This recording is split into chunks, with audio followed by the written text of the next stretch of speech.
What's going on, everyone? So reports have came out, per The Athletic, that Lonzo Ball is on the Lakers' radar, but only if they can get him for one, maybe 2 second-round picks, right? That the Lakers would be willing to take the risk, take the chance on Lonzo Ball if they can get him cheap enough to where it makes sense. I've talked about this several times.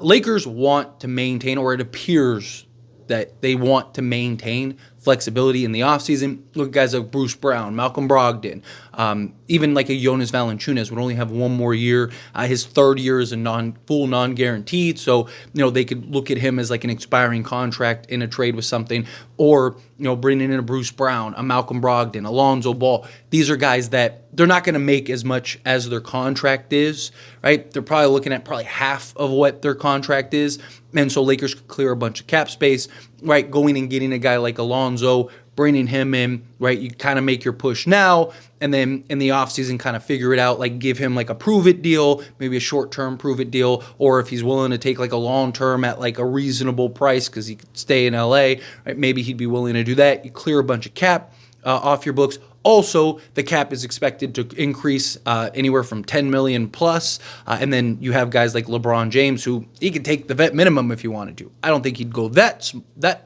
amount, but I could see him. He was willing to take $20 million.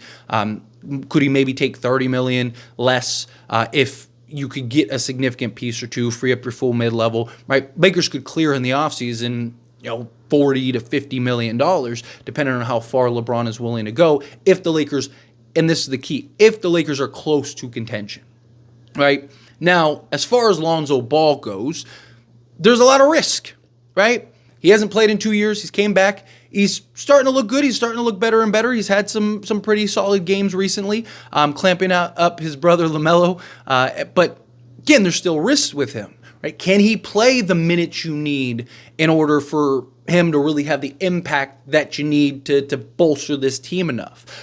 Can he play the rest of the season and be healthy come playoff time? Right? These are all factors and things. There's no doubt a healthy Lonzo would be huge for this Lakers team. Talk about a 6'6", versatile guard that can defend essentially 1 through 3. He's put on some weight, put on some muscle, right? He's had better matchups against that, right? Give you that point of attack defender. He's one of the best guard defenders in the league, right? That gives you real size, shoots the 3 ball, not so much this season, but the past few seasons that he has played. I've said this, if you told me, Tyler, I went in a time machine, jumped in my time machine, came back. Lonzo's going to be healthy all season or the rest of the season and come playoff time, and he gets back to like 70% of pre-injury Lonzo. I would trade a first for that, right? Like if you could get the Chicago Bulls pre-injury Lonzo Ball, even 70-80% of that, Lakers I think would be pretty darn close to contention.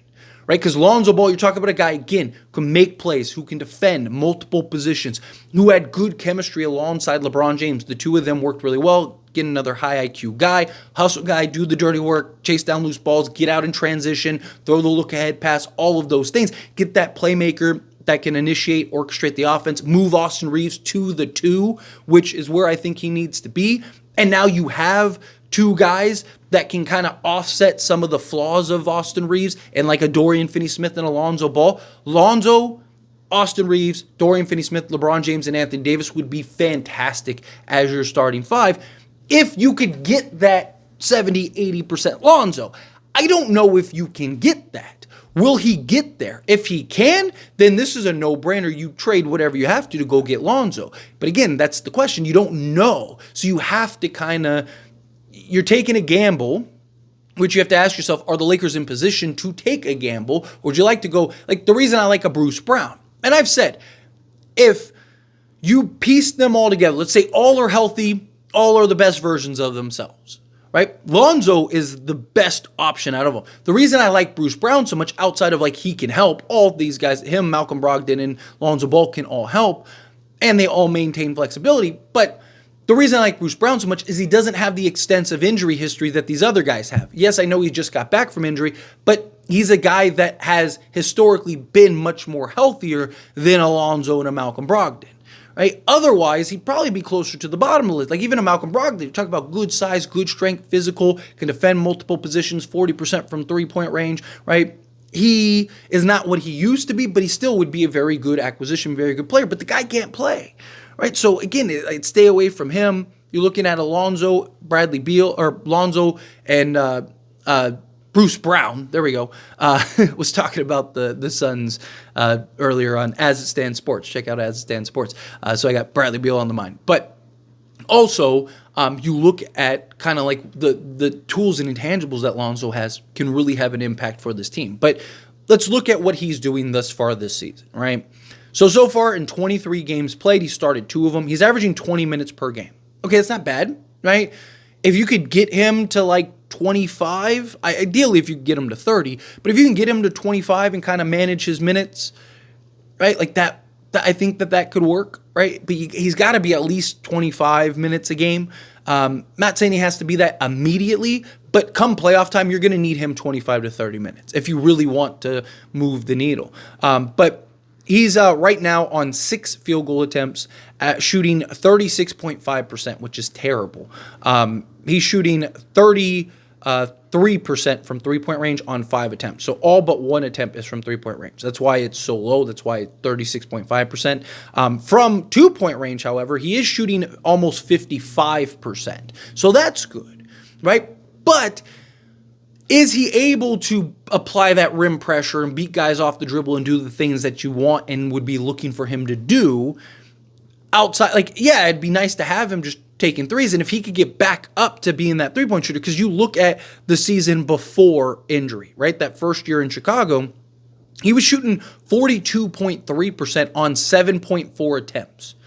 If you could get that would be huge, right? Because that season, Lonzo averaged 13 points, 5 rebounds, 5 assists, 2 steals, and a block.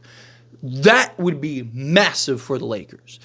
But again, can he get back to that? Right? Him averaging this season 6.4 points, 3 rebounds, 3 assists. He is averaging 1.6 steals and 0.6 blocks. So nearly 2 steals and a block. So the defense is still there. It's just the offense. Can the offense start to progress in a positive manner? Big difference when you're on Chicago and the guys that Chicago have compared to the Lakers and playing alongside LeBron James and Anthony Davis. Right? The quality of looks that Lonzo would get would be better. Even if I'm not even saying he has to necessarily shoot, 43%.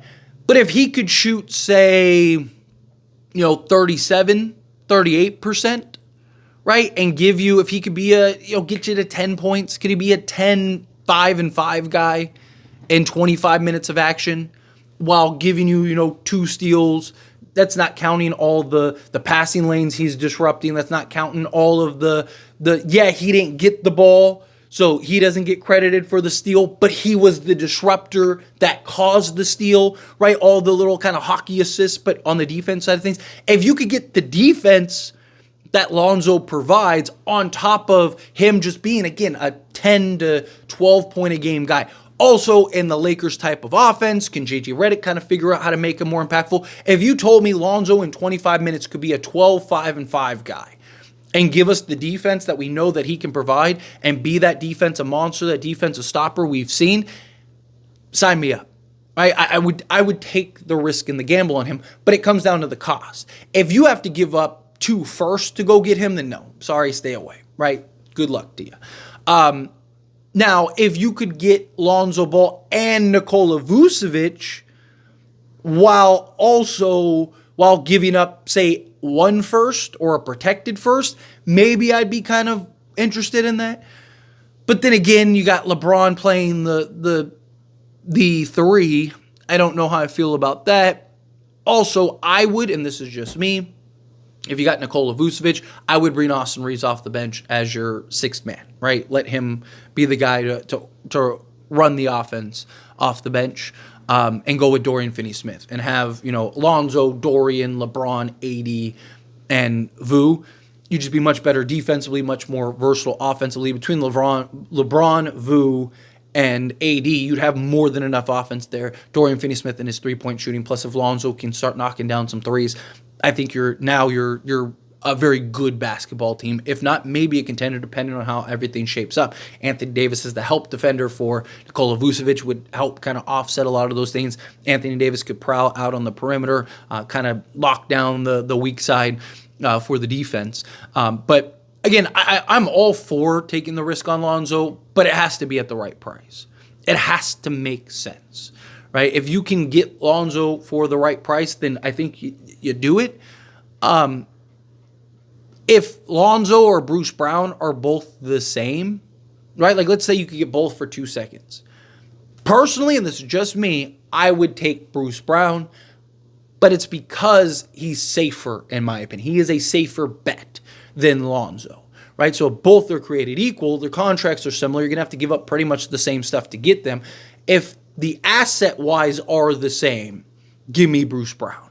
But it's solely because I don't know what Lonzo we would get. And that's what kind of worries me. But anyway, as always, this is a discussion, and I pass a question on you. Let me know your thoughts and opinions down in the comments below. What do you think? How do you feel? What are your thoughts? Do you agree with my points? Disagree with my points? Do you want Lonzo? Do you not want Lonzo? Again, however you feel, love to hear it. Let me know down in the comments below. That being said, if you haven't liked this video, hit that like button. Helps me a lot. So we enjoy these types of videos. I truly appreciate it. Not subscribe to the channel, hit that subscribe button. Turn on the bell notifications. Appreciate y'all. See you in the next one.